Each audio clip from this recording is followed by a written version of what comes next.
इमाडोल एरियाको डाउनटाउनको पछाडि रहेको यो 2.5 तले घर मात्रै 2,60,00,000मा रिलायबल प्रपर्टी नेपालले लिएर आएको छ।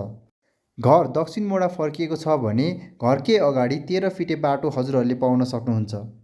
पार्किङकै कुरा गर्नुपर्दा एउटा गाडी र 2-3वटा बाइक त मजाले अटाउँछ। घर दक्षिण मोडा फर्किएको छ भने बिहान झुल्केदेखि बेलुकासम्म घाम लागि नै रहन्छ। आजको दिनमा एउटा राम्रो ठाउँमा पैसा लगानी गर्छु र ढुक्क भएर बस्छु भन्नुहुन्छ भने यस घरमा लगानी गर्नु एकदमै राम्रो हुन सक्छ। यदि हजुरहरूलाई यो घर मन परेको छ भने हामीलाई सम्पर्क गर्न सक्नुहुन्छ र मौकाको फाइदा छिटोभन्दा छिटो उठाउनुहोस्।